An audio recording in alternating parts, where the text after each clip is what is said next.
Hello, everyone. My name is Justin Praztula, and we'll jump right into this sports analysis for men's and women's soccer. Some general background rules, and unless you're a goalie or attempting to throw it in, you cannot touch the ball.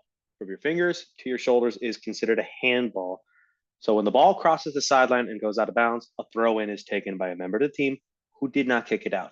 The player will plant both feet on the ground, throw the ball over their head, and straight back into play. So if a kick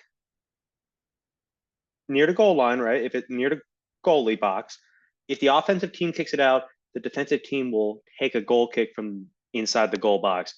If the defensive team kicks it out, the offensive team will take a corner kick nearest to where the ball left or nearest to the goalie. For example, one to the right, right corner kick, left, left corner kick. Every kick is considered an indirect kick unless it comes from a foul or a handball. Those foul or handballs, right? You can score on a direct kick anytime, but those indirect kicks have to be touched by another player before you can score. So long as the ball is inside the field, at inside the bounds, game is considered in play. The only exception to this rule is if the referee calls an infraction or offsides. It is the referee's and coach's responsibility to monitor safe and play fouls. However, you generally want to go for the ball, not the player. You don't want to kick, punch, stab, whatever. You don't want to hurt the player. A team who gets fouled gets a free direct kick at the location of the foul on the field. Some common KPIs for soccer. These are some of them. As you can see, there's similarities between speed, agility, and power, or mainly speed, power, and strength. However, strikers need added agility and stamina. Uh, Goalies need height on top of coordination and reaction time. So depending on the position, a player needs specific KPIs or key performance indicators. And some general key performance indicators for both men and women's soccer includes shots attempted on net, shots from the penalty area, shots on the goal box or from that goal box area, shots on goal, your shooting efficiency, so the ratio of goals scored out of shots taken, and your penalty box entries. Now, some of the positions and the demands, you got defenders needing to stay near the goal and attempt to prevent the opposing team from scoring goals. Midfielders, you guess it, occupy the middle of the field. They have to move the ball from the defenders to the forwards while supporting those defensive players. Forwards, their main role is goal scoring. Players use ball handling skills to create chances while preventing offside play. Goalkeepers need quick reflexes, outstanding hand-eye coordination, and to assert dominance in the penalty areas. They can engage in coach-like communication, coordination to defensive strategy, and stop breakout plays. Fullbacks sit outside the penalty box. They need to support the wingers while defending attacks. They have a role in defending team goals and need stamina to keep up with the wingers. Your center back and your sleepers, they need the strength, stamina, and organizational and leadership skills. They're team leaders. They need to grasp the game. They need to wrangle the ball past defenders and need to be fast and agile while able to execute quick decision making in order to cover position when creating open space for a potential pass or goal scoring opportunity. You're defending holding midfielder, their position in front of the center backs. They have to intercept to break up plays and pass formations, helping the defense and the goalie. Your right midfielder slash winger, they attack and defend. On the defensive side, they track players moving through the defense and attempt to break up passing plays. They send cross passes and rush plays down the right wing of the field. They need high stamina as they cross massive portions of the field. Your box to box or your central midfielder, they play both sides of the field, need very high levels of stamina to support the high energy plays through the center of the field. Your striker are your center forwards who set up shop near the opponent's goal to capitalize on goal scoring opportunities. Need to be quick on the feet with accurate shots and possess strong decision making skills under pressure. Your attacking midfielder and player responsible for executing offensive strategies that help create scoring opportunities, need to pass well and use their speed to create open space. Your left midfielder slash winger, similar demands to the right midfielder. It's just that they cover the left side or the left wing of the field during attacking and defending positions. Now, for men, total distance covered, the mean distance covered by elite outfield players for each half was about 5,600 meters in T1, but only 3,900 meters in E1. Your time motion analysis revealed that during 45 minutes, players performed 117 meters of sprinting and 145 meters of very high intense activity. The total distance covered by players in each half ranges between 3,800 and 3,900 meters during effective playing time, which corresponds to 69% of the distance covered in total playing time. So that total distance covered by players at different work intensities during effective playing time is different when playing at home versus away, when the reference team was losing or winning, and when the level of the opposing team was higher or lower. By contrast, their physical performance decreased during the second half of matches, and that is something commonly seen throughout all sports, such as hockey, where performance decreases from the first period down to the third period and later periods. Now, to continue with total distances covered, central backs and central midfielders have lower work rates in sprint, deceleration, and acceleration than FBs, midfielders, and central forwards. Those wide midfielders and fullbacks perform more turns than center backs, and the most common distance covered in high intensity runs for central backs, midfielders, wide midfielders, and central forwards was 1 to 5, while fullbacks was 6 to 10, showcasing that fullbacks do perform more running and cover more distance due to positional demands compared to a lot of other positions. The physical profile was also influenced by match status. So as mentioned earlier, if your team's losing, you're going to try to reach your maximum physical capacity in order to draw or win a match. Now we look at total distance covered in women's soccer. So players covered 9,807 meters and 1,900 and 1,019 of them at high speed, with an overall average speed of 62.85 meters per minute.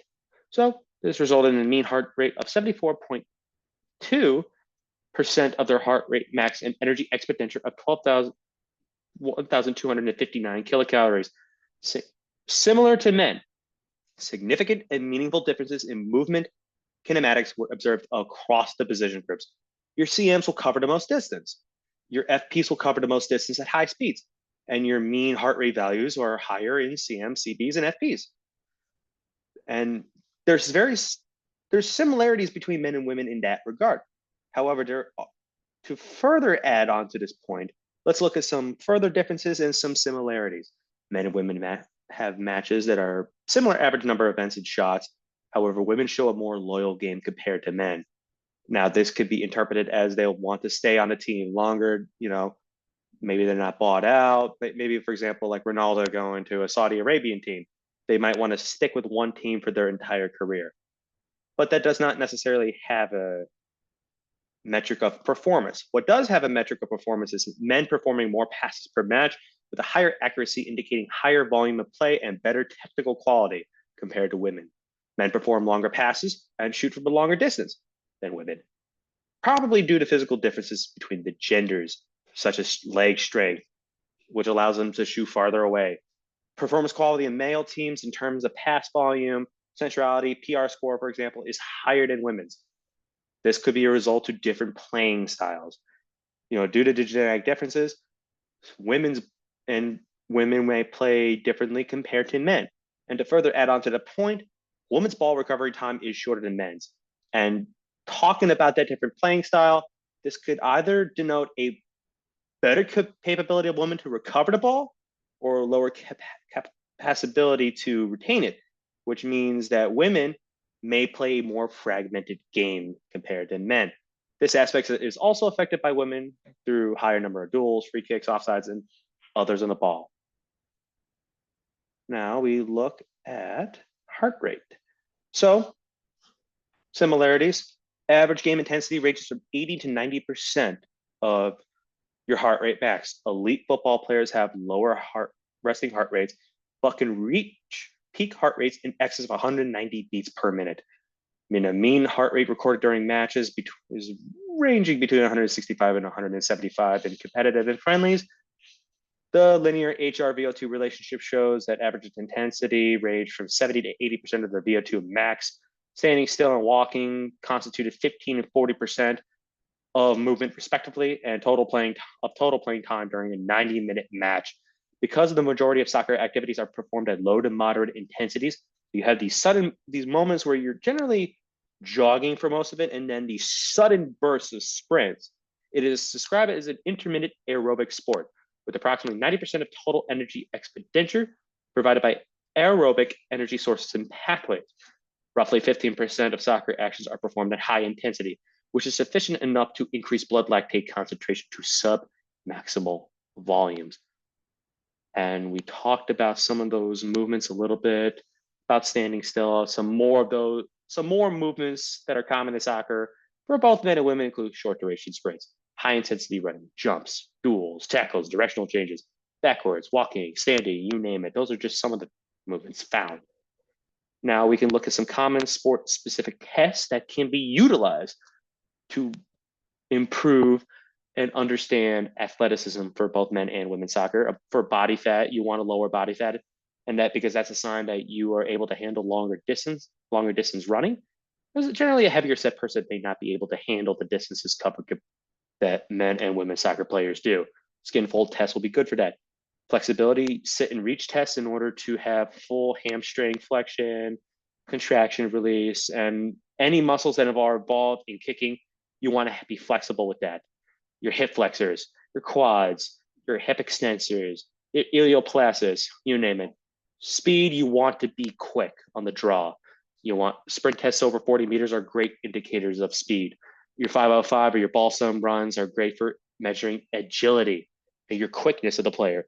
Your repeated sprint drills are often utilized for anaerobic power, and there's a million different repeated sprint drills that you could do to utilize that function.